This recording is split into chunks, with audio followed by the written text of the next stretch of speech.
लखीमपुर खीरी की जो घटना है वो मनोहर लाल खट्टर जैसे छोटी सोच के नेताओं, योगी आदित्यनाथ और नरेंद्र मोदी जैसे बहुत ही कायर सोच के नेताओं की काले कानूनों के विरोध में 10 महीने से सरकार चंडीगढ़ में बैठी है।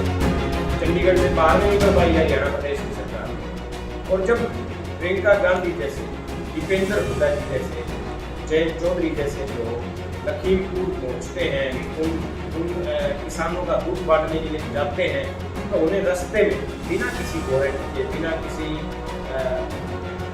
आदेश के उन्हें गिरफ्तार कर दिया जाता है। ये इसे इमरजेंसी में कहेंगे तो क्या कहेंगे।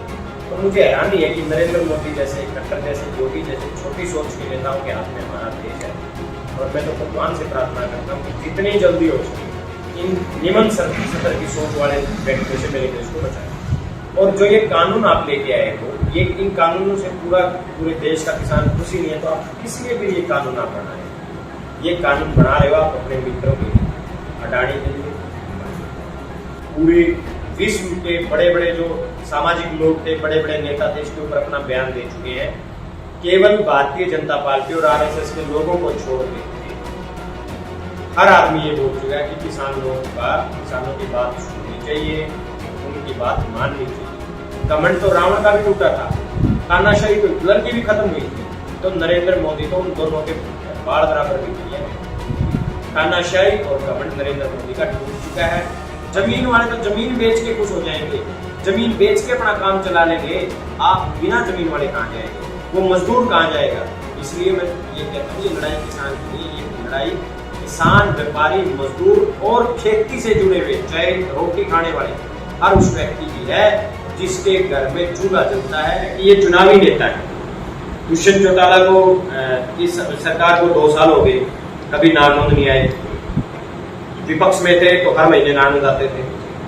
रामकुमार गौतम जी नामोद में होते हुए आज तक उन्होंने किसी फसल के मुआवजे की बात नहीं की। ना रामकुमार गौतम जी ने आज तक कभी किसी पानी निकासी के लिए किसी अधिकारी को दिशा निर्देश दिए। नमस्कार दोस्तों, स्वागत है आप सबका आपके अपने चैनल द मोर्चा पर। मैं आपके साथ आपका दोस्त, आपका होस्ट अमित हटा।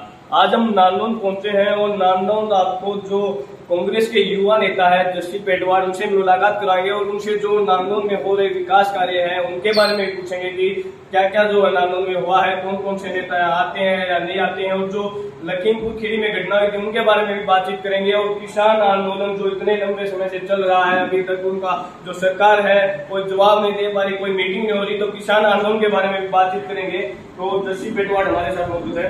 भाई साहब, स्वागत आपका हमारे चैनल।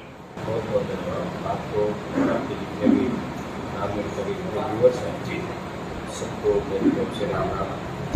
भाई साहब, सबसे पहला सवाल मेरा, और तो पूरे देश में ही चल रहा है मुद्दा एक लखीमपुर खीरी वाला, उसके बारे में क्या कहना भाई साहब? जो किसान है उनकी शहादत हुई है, तो और विपक्ष, अगर विपक्ष की बात करें तो विपक्ष ने भी जाने की कोशिश की है, हर पार्टी ने जाने की कोशिश की है, लेकिन उनको अंदर जाने नहीं दिया। देखिए, सरकार की जो कोशिश है, सरकार की कोशिश है कि हर जगह लखीमपुर खीरी जैसी घटनाएं हैं, क्योंकि ये बात मैं स्वयं नहीं कह रही, ये हरियाणा प्रदेश के मुख्यमंत्री और भारतीय जनता पार्टी की सोच कह रही थी। मुख्यमंत्री मनोहर लाल खट्टर के ऊपर 2.5 करोड़ लोगों की जिम्मेदारी उनके कंधों के ऊपर। मुझे बड़ी हैरानी है कि मनोहर लाल खट्टर जैसा नीची और छोटी सोच का व्यक्ति, कि मैं पढ़ा लिखा हूँ और मैं जी के अलावा बात नहीं करता, लेकिन मनोहर लाल खट्टर ने अपना जो एक मेरे जैसे पढ़े लिखे नौजवान से, या जो आज हरियाणा प्रदेश में जो नौजवान हैं, उनसे जी कहने का भी हक जो है वो खुद उनकी सोच ने उनसे दूर कर लिया। नेता का एक फर्ज भी होता है कि वो अपनी जनता की, अपने नौजवानों को एक अच्छी शिक्षा दे। खट्टर साहब की शिक्षा क्या है कि आप इनके ऊपर हमला करो, और जेल चले गए तो भी कोई बड़ी बात नहीं, जेल से भी आप एक अच्छे नेता बन गया हो। क्या किसी जेल में किसी नौजवान का भविष्य संवरता देखा है? जेल में जाने के बाद आप सदैव उस दलदल में एक बार चले गए तो उस दलदल से कोई नहीं निकल पाया, उस दलदल में धंसते चले जाते हैं। तो लखीमपुर खीरी की जो घटना है वो मनोहर लाल खट्टर जैसे छोटी सोच के नेताओं, योगी आदित्यनाथ और नरेंद्र मोदी जैसे बहुत ही कायर सोच के नेताओं की देन। लखीमपुर में जो हुआ वो एक सुनियोजित था, पहले से ही प्री प्लान्ड गेम। क्योंकि जो अजय मिश्रा जो केंद्र में जो गृह राज्य मंत्री है, उन्होंने 2 घंटे पहले ही अपने भाषण में ये बोला था कि या तो ये किसान इस आंदोलन को छोड़ दें, अपने प्रदर्शन को बंद कर दें, नहीं तो 2 घंटे में हमारे पास ऐसी ताकत है कि हम 2 घंटे में इनका इलाज कर दें। 2 घंटे बाद हुआ क्या बताइए आप? आपने वीडियो देखी है, पूरी दुनिया ने वो वीडियो देखी है। अगर वो वीडियो नहीं आता तो ये किसानों को बदनाम करने का प्रयास करते हैं कि किसानों ने पहले प्रदर्शन शुरू किया या पहले मारपीट शुरू की। आपने देखा शांतिपूर्वक किसान अपना मार्च निकाल रहे थे, पीछे से मंत्री का बेटा जो आशीष मिश्रा है, जो उन किसानों का हत्यारा है, उस पिल्ले ने पीछे से शांतिपूर्वक जा रहे किसानों के ऊपर गाड़ी चढ़ाई है। आपने वो वीडियो आपने भी देखा, पूरी दुनिया ने देखा, मैंने भी देखा। और उसमें जो हमारे 4 किसान शहीद हुए वो सबके सामने है। काले कानूनों के विरोध में 10 महीने से सरकार चंडीगढ़ में बैठी है, चंडीगढ़ से बाहर नहीं निकल पाई है हरियाणा प्रदेश की सरकार। ना कोई एमएलए कोई प्रोग्राम कर पा रहा, ना कोई मंत्री प्रोग्राम कर पा रहा। और जब प्रियंका गांधी जैसे, दीपेंद्र हुड्डा जी जैसे, जयंत चौधरी जैसे लोग लखीमपुर पहुंचते हैं, उन किसानों का दुख बांटने के लिए जाते हैं, तो उन्हें रास्ते में बिना किसी वारंट के, बिना किसी आदेश के उन्हें गिरफ्तार कर लिया जाता है। ये इसे इमरजेंसी नहीं कहेंगे तो क्या कहेंगे? आज भी दीपेंद्र हुड्डा जी, प्रियंका गांधी जी को 48 घंटे हो गए हैं बिना किसी कारण के उनको पुलिस हिरासत में लिया हुआ है। और नरेंद्र मोदी एक तरफ तो लखनऊ में उत्सव मना रहे हैं और वहां लखीमपुर में पूरा किसान समाज, पूरा जो किसान है, मजदूर है, वो मातम मना रहा है। तो मुझे हैरानी है कि नरेंद्र मोदी जैसे, खट्टर जैसे, योगी जैसे छोटी सोच के नेताओं के हाथ में हमारा देश है। और मैं तो भगवान से प्रार्थना करता हूँ कि जितनी जल्दी हो सके इन निमन सतर की सोच वाले व्यक्तियों से मेरे देश को बचाएं। क्या लगता है कितना लंबा जो ये किसान आंदोलन है चलेगा, और कैसे जो किसान है वो सरकार को मना पाएंगे कि जो ये कानून है आप इनको वापस? किसान कानून है किसके लिए? खेती के लिए और किसानों के लिए, किसी व्यापारी के लिए नहीं है ना, किसी कर्मचारी के लिए नहीं है। वो कानून किसान के लिए बने। जब पूरी देश का किसान, पूरी दुनिया का किसान इन कानूनों से खुश नहीं है, तो क्यों नहीं आप इन कानूनों को रद्द करते? आप कहते हो कि हम किसानों के पक्षधर हैं, हम किसानों की आमदनी दुगना करना चाहते हैं। और जो ये कानून आप लेके आए हो, ये इन कानूनों से पूरे देश का किसान खुश ही नहीं है, तो आप किस लिए भी ये कानून आप बना रहे हो? ये कानून बना रहे हो आप अपने मित्रों के लिए, अडानी के लिए, अंबानी। ये जो है अडानी अंबानी, ये गुजराती गैंग है। हिंदुस्तान को केवल 4 लोग चला रहे हैं, हम नरेंद्र मोदी, अमित शाह, अडानी और अंबानी। पूरे विश्व के बड़े बड़े जो सामाजिक लोग थे, बड़े बड़े नेता थे, इसके ऊपर अपना बयान दे चुके हैं। केवल भारतीय जनता पार्टी और आरएसएस के लोगों को छोड़ के हर आदमी ये बोल चुका है कि किसानों की बात सुननी चाहिए, उनकी बात माननी चाहिए। अन्नदाता मजबूर है घर छोड़ के सड़क पे बैठने के लिए। घमंड तो रावण का भी टूटा था, तानाशाही तो हिटलर की भी खत्म हुई थी, तो नरेंद्र मोदी तो उन दोनों के बाढ़ बराबर भी नहीं है। तानाशाही और घमंड नरेंद्र मोदी का टूट चुका है। बस अब ये किसी न किसी तरीके से अपनी सोच के अकॉर्डिंग आपस में लोगों को लड़वा के इस किसान आंदोलन को अपवित्र करना चाहते हैं। लेकिन किसान, नरेंद्र मोदी को भी ये बात एहसास हो चुकी है और शायद पूरी दुनिया को एहसास हो चुका है कि अब किसान पीछे हटेगा नहीं, क्योंकि किसान बहुत आगे बढ़ चुका है। और ये किसी किसान की लड़ाई नहीं है, ये हर व्यापारी की भी लड़ाई है। जमीन वाला नहीं मरेगा, मरेंगे वो लोग जिनके पास जमीन नहीं है।